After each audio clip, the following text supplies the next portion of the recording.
Year 11 and 13, welcome back to school. It's so good to have you back at BDA.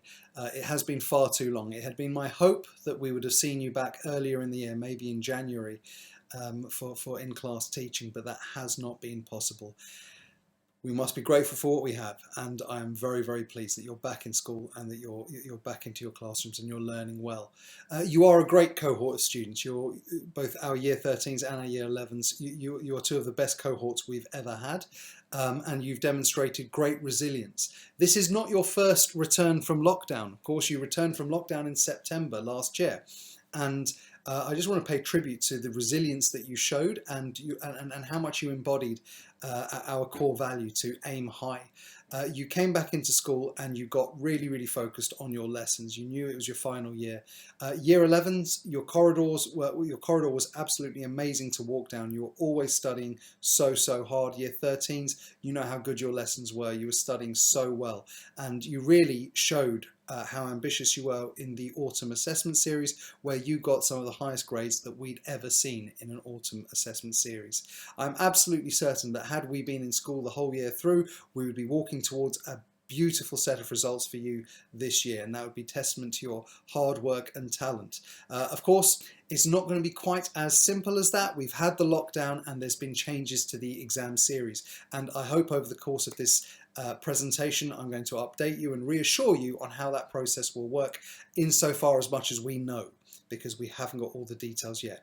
But before I do so, I just want to say well done for two particular elements here, two particular things.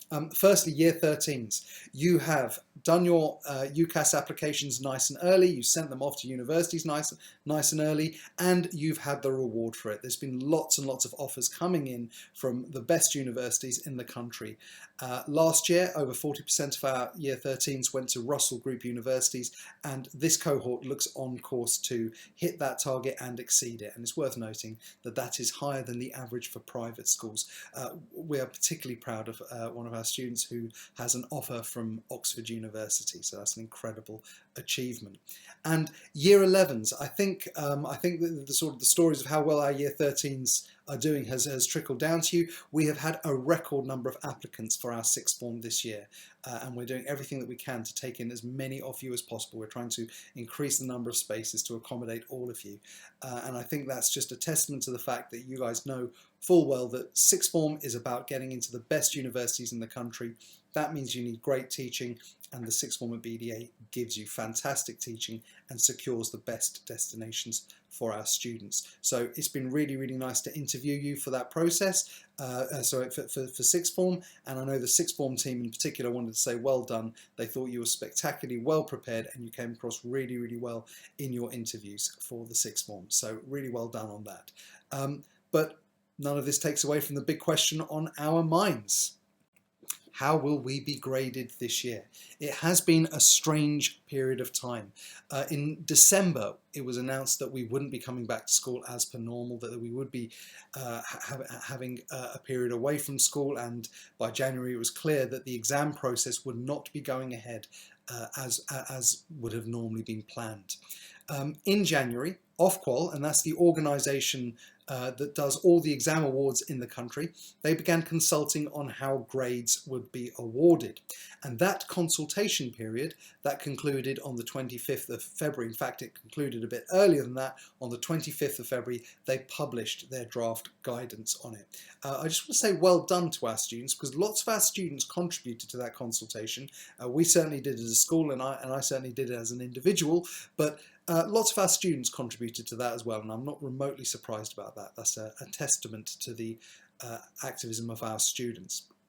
The guidance came out on the 25th of February, but it was draft guidance. It hasn't been finalised, and there's a lot of details in it which are missing. That guidance has gone out for further consultation, and that period of consultation will end at the end of this week on the 11th of March. I would anticipate a couple of weeks after that we will get the final government guidance on how grades are to be awarded. Okay, so it's a bit frustrating that way back when they told us that actually the exam series wasn't going to be going ahead, but we didn't get to find out exactly what would be replacing it, and we still haven't got the final details of that now. But we do have some details, and I'll try and share them with you so that we have some sense of reassurance about what lies ahead. So, what do we know so far about the grading process? Well, first and foremost, we know that grades are going to be based on teacher assessment. Okay, this is going to be based on teacher assessment, and that our teachers will have to consider a range of evidence. And really, I suppose you can break down the evidence that teachers will consider into three categories.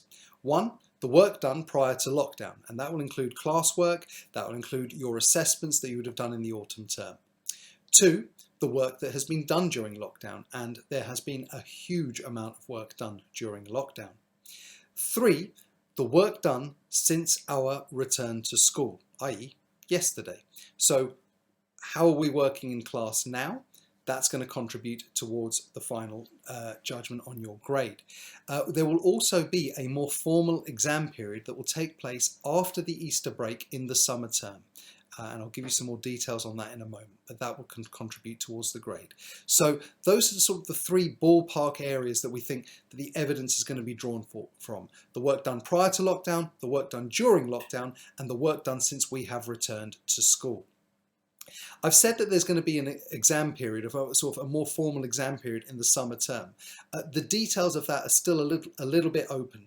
It's not going to be a full set of exams, like the past papers that you would have seen seen previously. It won't be that, because the exam boards have told us that we should only be assessing you on the material that you've covered, and we haven't been able to cover every topic on every course. So the material that you'll be assessed on will be only based on the material that you have covered to date. So we won't be doing new learning in class. It's all going to be about consolidation and revision.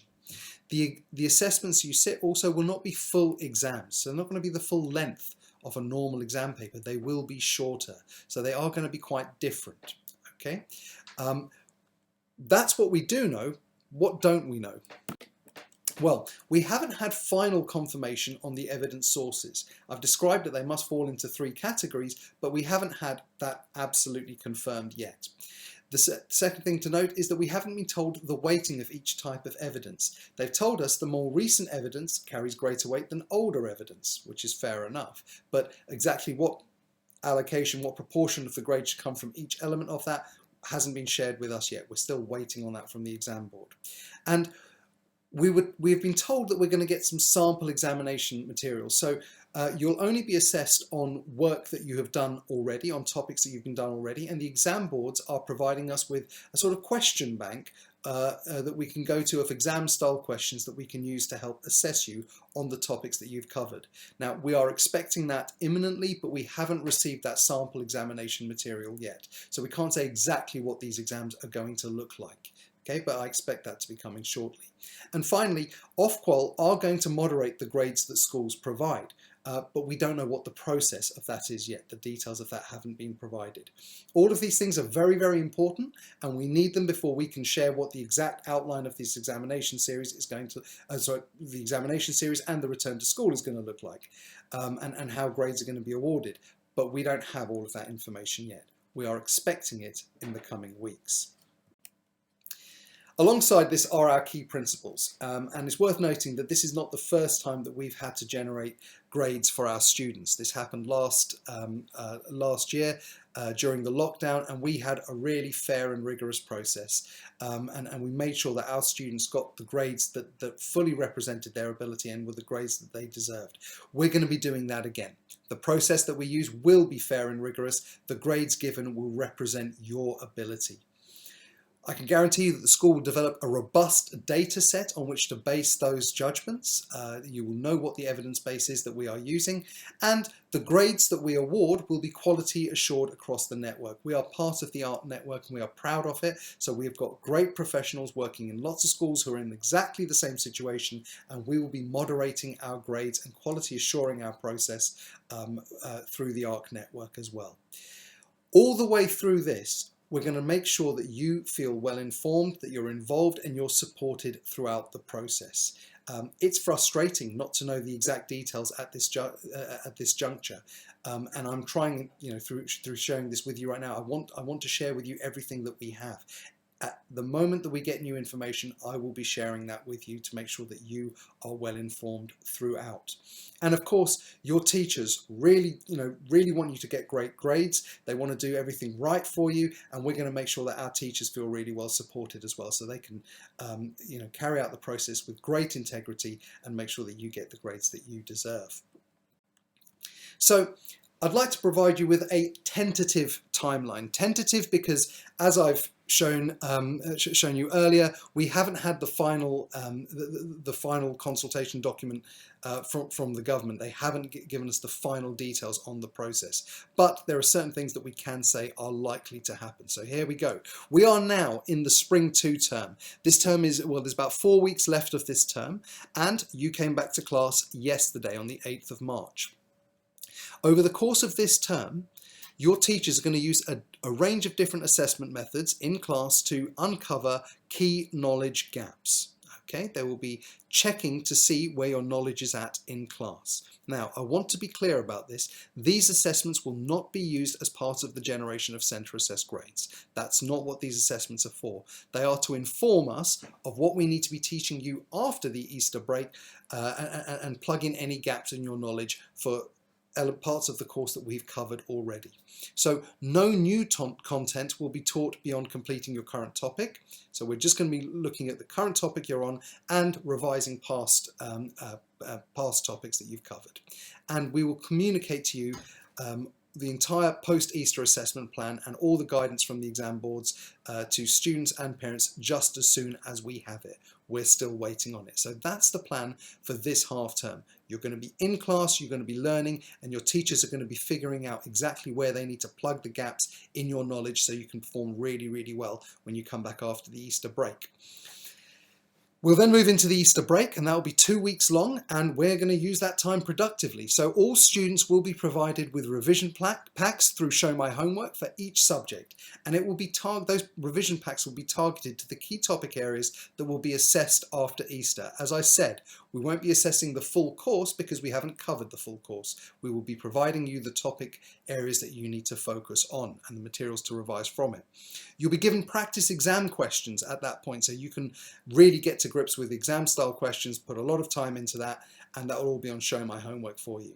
And there may be, for some subjects, some revision sessions that will happen virtually, online, and that might happen for certain subjects. That's the Easter break, and it will be holding on to you to study really, really well during that period. Then we come back into the summer term, and that will be a 6-week term. At the start of that, we'll have a run-in to the assessment fortnight, and we imagine we'll have an assessment window of about a fortnight where the formal exams will take place. But prior to that, we'll have lots and lots of in-class exam practice. There will be smaller in-class assessments, and they'll be mainly topic-focused.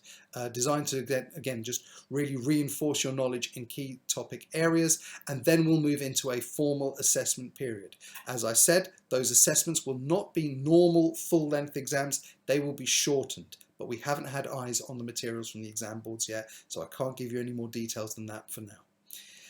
That will conclude the summer 1 term, and we'll have the half-term break, and then we'll come back in summer 2, and we as a school will be very busy in marking and moderating, and ARC will be moderating our grades as well. If we need any additional evidence from our students, we will be gathering that at that point, and then finally we'll be submitting the grades to the exam boards, and our students will find out their grades in August, and those dates have been published, so it's early August, around the 10th and the 11th, you'll be getting your grades from the exam boards. That is the process and the timeline that we have to hand and that I can share with you at this juncture. So what do you need to focus on over the next few weeks for this half term? Well, number 1, firstly, make sure you're in school and that your attendance is high. Show that you're present and show that you're learning. Follow your teacher's guidance and study hard in class and at home. We've got plenty of work to do. Demonstrate that you're learning hard and that you're taking in the knowledge that you need. Focus on the topics that your teachers advise you to revise. Don't start digging into topics that you've never seen before, because the likelihood is you won't be assessed on them because we just haven't covered them yet. Your teachers will know exactly where you have gaps in your knowledge. take their direction, study those topics. That's what you're going to be assessed on. And rest assured that our teachers, our heads of department, our senior leaders, me and the whole of ARC will have a rigorous and fair process in place to make sure you get the grade you deserve. And just as soon as we have more detail on that process, we will be sharing that process with you, so it's really transparent and you know how fair that process will be. So that's where we're at right now, folks.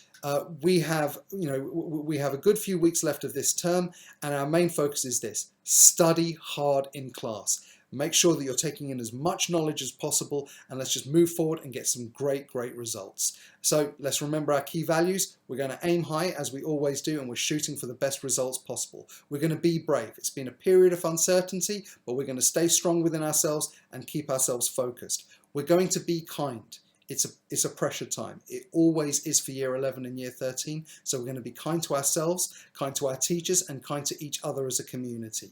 And most important of all, there is nothing more empowering to do than to keep learning. And that's what we're going to be doing in our lessons.